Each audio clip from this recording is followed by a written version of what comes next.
بسم اللہ الرحمن الرحیم۔ ان دنوں موبائل فون نہیں تھے۔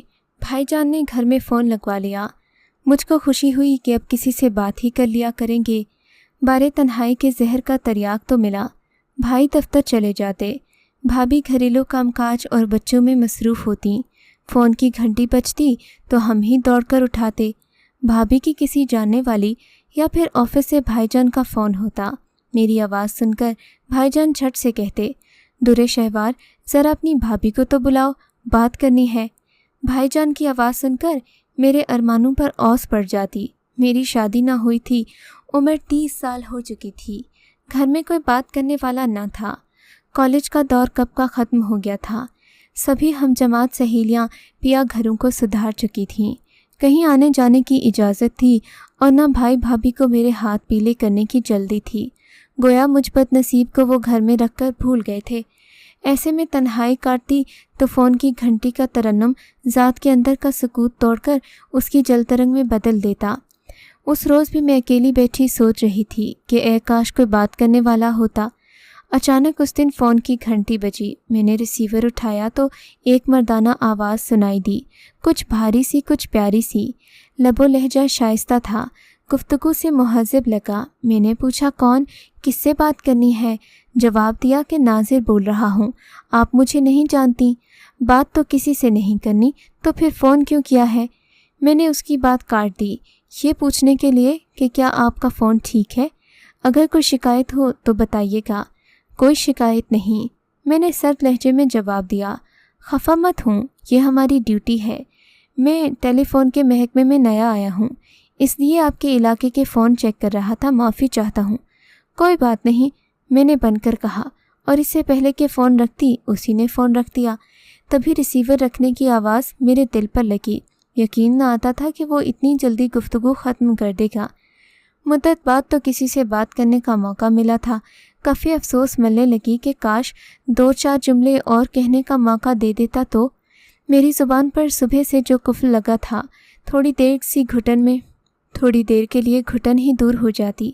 میں کون سی ایسی ویسی لڑکی تھی کہ فون پر عشق کر بیٹھتی۔ ذرا سا ملال ہوا، لیکن اگلے لمحے ہوش آ گیا، بلکہ خود کو نصیحت کی کہ پاگل لڑکی، ہوش کے ناخن لے۔ بھلا کوئی پہلی گفتگو میں کسی اجنبی کے ساتھ ادھر ادھر کی ہانکتا ہے؟ ہمیشہ ہی اجنبیوں کے ساتھ ٹو دا پوائنٹ ہی بات کرنا چاہیے، ورنہ کچھ کا کچھ معاملہ بن جاتا ہے۔ بھلا ہو کہ طویلے کی بلا بندر کے سر نہ ہو گئی۔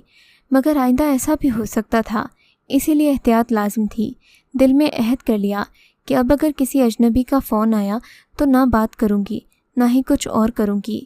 بھابھی مجھ سے تغافل برت رہی تھیں، مگر اتنی بھی غافل نہیں تھیں کہ مسلسل بجتی گھنٹیوں کا نوٹس نہ لیتی۔ کچھ دن تو عقل نے دل کی لگام تھامے رکھی، لیکن پھر جب ایک روز وہی شائستہ لب و لہجہ پھر سے سنائی دیا تو میں نے ریسیور اٹھاتے ہی کہہ دیا، دیکھیے، ریسیور مت رکھیے گا، مجھے آپ سے کچھ بات کرنی ہے۔ اس کو بھی جیسے بہانہ ہاتھ آ گیا، آپ جتنی دیر چاہیں بات کر سکتی ہیں۔ وہ ہمتن گوش ہو گیا۔ اب میں چپ تھی، دماغ سن ہو گیا، کچھ بول نہیں پا رہی تھی۔ بالآخر اس نے میری مشکل حل کر دی۔ کہنے لگا، قلم کاغذ اٹھائیے اور نمبر لکھ لیجئے، یہ میرا ذاتی نمبر ہے۔ جب آپ کا فون خراب ہو یا لائن میں کوئی شکایت ہو تو مجھے فون کر دیجیے گا۔ میں نے نمبر لکھا اور کہا، ٹھیک ہے، فون کر لوں گی۔ وہ ذہین تھا، میری ہچکچاہٹ سے مسئلہ بن کہے سمجھ لیا۔ اپنا نمبر لکھوا دیا، گویا مجھے سوچنے کا موقع فراہم کیا تھا۔ اب میں جب بھی بور ہوتی ناظر کو فون کر دیتی، 2-4 ادھر ادھر کی باتیں کر لیتی۔ اس مہربان آواز نے میری تنہائی کے زہر کو کم کر دیا تھا۔ ابتدا میں یہ گفتگو چند جملوں تک محدود رہی، رفتہ رفتہ آواز کا یہ رشتہ گہرا ہوتا گیا، ہماری گفتگو کا دورانیہ بھی بڑھتا گیا۔ ناظر بہت اچھی باتیں کرتا تھا، اس سے گفتگو کر کے میری تنہائی کا احساس جاتا رہا، کنوتیت کے اندھیرے سے نکل آئی اور خوش باش رہنے لگی۔ 1 سال کا عرصہ یوں ہی بیت گیا۔ اچانک گھر میں میری شادی کی تیاریاں ہونے لگیں۔ میں بھی تو اسی دن کے خواب دیکھ رہی تھی۔ عمر کے اس دور میں جب کہا جاتا ہے کہ اب بھی گھر نہ بسا تو پھر کب بسے گا؟ کون لڑکی اپنے گھر کی نہیں ہونا چاہتی؟ جب رہنا سہنا بھی بھائی اور بھابھی کے ساتھ ہو، والدین کی تو بات ہی اور ہوتی ہے۔ بے شک یہ میرے دادا کا آبائی مکان تھا، لیکن ابا کا گھر تو نہیں تھا۔ ان کی وفات کے بعد چھوٹے والے بھائی اور بھابھی میرے ساتھ اس مکان میں رہنے آ گئے تھے۔ میں اپنی شادی کی تیاریوں میں مصروف تھی۔ 2-4 بار ناظر کا فون آیا تو اس سے ٹھیک طرح بات نہیں کی۔ اس نے کئی بار بات کرنا چاہی مگر میں نے ٹال مٹول سے کام لیا۔ دراصل اب اس کی ضرورت ہی محسوس نہیں ہو رہی تھی۔ ایک روز جب اس نے کسی لڑکی سے فون کروایا، اتفاق کے بھابھی نے ریسیو کیا۔ لڑکی نے سہیلی بن کر میرے بارے میں پوچھا۔ وہ اپنی شادی کی شاپنگ کرنے گئی ہے، بھابھی نے جواب دیا۔ لڑکی نے چند سوالات کیے، بھابھی نے سیدھے سیدھے جواب دیے کہ کہاں، کس سے اور کب شادی ہو رہی ہے۔ میں بازار سے لوٹی تو بھابھی نے بتایا کہ تمہاری کسی سہیلی کا فون تھا۔ کس کا؟ کون بتاتا؟ مجھے ناظر سے کوئی لگاؤ نہیں تھا۔ میرے لیے تو وہ ایک ایسی دیوار کی طرح تھا جس سے مجبوراً تنہائی سے اکتا کر میں نے باتیں کر لی، مگر کبھی ایسی کوئی بات نہ کہی کہ میری طرف سے اسے غلط فہمی ہو جاتی۔ میں نے کبھی یہ نہ سوچا تھا کہ اس سے ملوں یا اس کے ساتھ میری شادی ہو۔ جب ہمارے درمیان محبت جیسا کوئی تعلق ہی نہیں تھا تو پھر ایسی باتیں کیوں کر ذہن میں آتی؟ وہ ایک معمولی سا سرکاری ملازم تھا اور میرے اندازے کے مطابق ایک کلاش شخص تھا۔ زندگی گزارنے کے لیے صرف محبت ہی نہیں، دولت کی بھی ضرورت ہوتی ہے۔ اگر دولت نہ ہو تو مفلسی میں ساری محبت دھری کی دھری رہ جاتی ہے۔ یہ نکتہ میں خوب سمجھتی تھی۔ میری شادی ہو گئی، شوہر بھی تاجر برادری سے تھے مگر مخلص قسم کے انسان تھے۔ وہ میرا بہت خیال رکھتے، تاہم ان کا کاروبار ایسا تھا کہ گھر میں بہت کم وقت دیا کرتے تھے۔ گھر لوٹتے تو کھانا کھاتے، پھر رات کو جلد سو جاتے، صبح سویرے ناشتہ کرتے ہی گھر سے نکل جاتے۔ جلد ہی مجھ کو ان کی مشینی زندگی سے بیزاری ہونے لگے۔ پہلے والد اور بھائی کے پیار کو ترستی تھی، اب شوہر کی توجہ کو ترسنے لگی۔